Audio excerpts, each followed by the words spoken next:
Hi guys, Steve Bannister here with Good Karma Coffee. I've got a bunch of gooseneck kettles I want to talk about today, plus this little surprise at the end.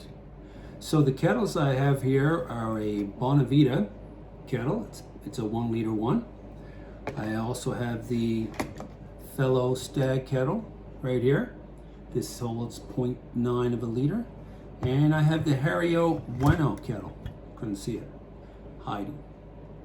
You probably noticed that two of these kettles are a little different from this one right here, in that they're electric kettles. Now I'm just going to push them all away, and let me talk about the Bonnevita first.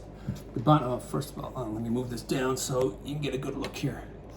This kettle for the longest time was the go-to in the coffee world, definitely. Here's your gorgeous spout, and there's your drip right there, right? It has, you can see the switches here, obviously the on-off. It has a spot here where you can just move to preset temperatures. I rarely use that one because usually I'll set mine on 208 and that'll be it. The best temperature for coffee, by the way, is between 195 and 205 Fahrenheit. I always use Fahrenheit because everything I read is American. But I use it on 208 because once you start pouring, well, then the water starts getting warmer. Let me move that down a little further so you can see. I know you don't want to look at me. Over here, you have this fabulous feature called the hold feature. So if you press that, that will, oh, sorry, that's not the hold feature. That's Celsius Fahrenheit feature. Down here's the hold. I'm looking backwards. You press that, you see the little button that lights up? That will basically go right up to the temperature that you have. So anytime that I'm using this is the one I use a lot downstairs when I'm cupping. You've probably seen that in videos. I'll turn it on, I'll press hold, bang, it starts to go up to, goes up to my 208 and it'll sit there. So once I take this off, you notice the light comes off. You gotta remember, once you put it back on, you gotta press the hold again, right? Other than that, then you have the plus and minus for the upwards and downwards. Now, let me turn that off. Move it just over here to show you the pour features. So this is my Chemex here. The big deal about the pour feature with gooseneck, because you probably hear that all the time, gooseneck kettles, oh my God, I gotta get, listen, and that just reminds me, before you even think about a kettle, please, I move this down a little bit more, please consider getting a good burr grinder. That is essential in my mind before getting the kettle. So here's what that little gooseneck here and that tip at the end, that cut off there, makes a difference. You'll notice.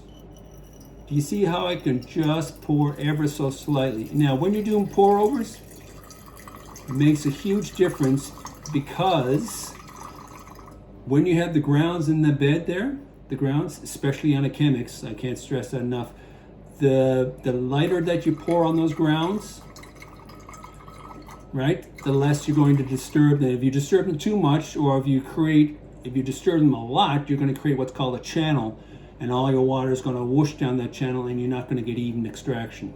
So that's the reason that pour over kettles are a big deal. You can't really pour like this with a regular kettle, okay? So that's your Bonavita there, and it's an electric kettle. By the way, you can actually get these where you just throw them on the stove. They don't have to be electric. And I would say if you had one to throw on a stove and you want to get a temperature, wait until it boils and wait about 30 seconds off the boil and you should be good to go. I actually have a couple of these that aren't electric. So, speaking of electric kettles, let me pull in this fellow stag. So like I mentioned, the Bonavita kettle was quite the popular item until this kid came on the block. Just have a look there. I don't know, I should show you. See if you can tell the difference. I hope you can. This is over here, the Fellow Stag is cut a little more narrower. Notice the big drip right for the Bonnevita? It's a little narrower here. This one holds 0.9 of a liter. And this is the way it works. You press the button right here. Now automatically there's a button on the back that'll go Fahrenheit, Celsius on one side and then hold on the other. I have it on hold. So if you can see this right here, I have it on hold. I'll show you. Notice how I went up and I went down. I have it on 208, right? As soon as I press the button, automatically goes right up to 208, right? But here's I think it's probably about to boil now because the water was already warm. But here's a real neat thing too that it has, just besides the temperature. Just watch. I'll press the button and hold it. It goes 3, 2, 1, and it has a timer. How cool is that, hey? A timer and a hold feature. So let me just go back to the temperature. I'm gonna put it aside. Another interesting thing is it has, actually it's gonna go up to 208, but here's the difference between this one too and the Bonavita is that when I take it off, if you remember, I took the Bonavita off, I had to press the hold button again, but when I put this back, it's just gonna automatically go right up the temp, right? This one also warms up a little faster, right? So, let me move this aside and see if we can show a different pour with this one. I don't know if you notice any difference, but it's a little more of a controlled pour, a little more of a concise pour than the Bonavita. I mean, you can really get down to just almost nothing, right? This one has taken over in the coffee world from the Bonavita, definitely. Fellow in itself, I'm going to do another video on Fellow. Fellow is just got gorgeous. I keep saying it, I'll say it again. They really combine the whole idea of form and function. You can get these with wooden handles. I've got one on order for another one of my customers. I've had them with wooden handles. You can get them brass, copper. They're just absolutely gorgeous. So that's the Fellow Stag Kettle. And this is the Bonavita. I tell you, even though, oh, let me turn that off. Yeah, here we go. Even though I was talking about this one as not being as good, it's not really that bad. It's still very nice. I enjoy using this too. In fact, as much as I probably enjoy this more, the handle on this is probably a little more comfortable. I know, I went and said it, right? But it's hard shoes. If you have that one, or if you want to get that one as entry level, this one's a little cheaper than this. This is probably top of the line for sure. Now, I mentioned how you can get the Bonavita, where you can just throw it on your stove. You can also do that with the Fellow Stag, but I was not comfortable with the whole idea of getting one of those. I'm not sure about the bottom. I did a little research online, and I know it's sort of questionable if you put that on the stove. I know right here, there's no problem. I mean, not this particular one here, but no problem. You'll have a metal one like this, pop it on the stove, way to go. So speaking of popping on the stove, let me push these aside, and let me talk a little more about my last kettle I have here, and that's called an Hario Bueno. And this actual one, you can pop on the stove. Believe it or not, this one holds 1.1 liters. So let's give this a pour. There's nothing else to talk about, only to see about the pouring ratio. Now, I don't know if you could tell, but it seems like the distance from here to here is a little longer, right? Very similar pour to the Bonavita. Nice compact. Once again, Hario, you can't get away from Hario. If you're thinking coffee, Hario, all over the place. By far the more important. And I like that handle. The handle's fairly nice to hold. I don't use this one a whole lot. I usually use my Fellow upstairs for brewing, and I use my Bonavita downstairs for cupping.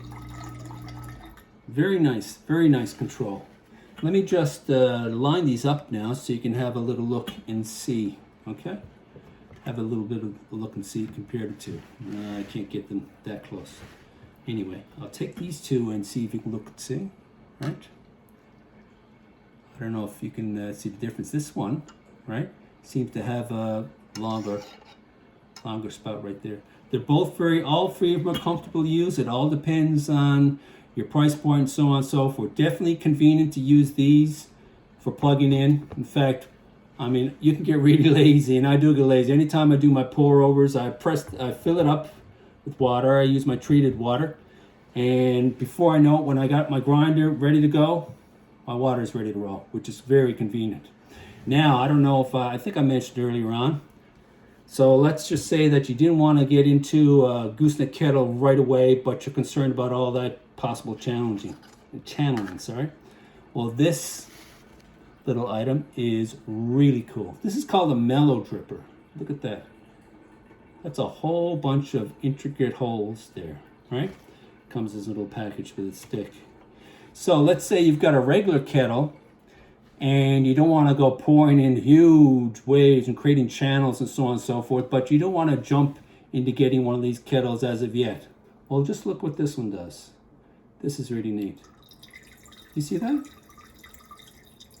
It just gives you a beautiful little shower that doesn't disturb the grounds.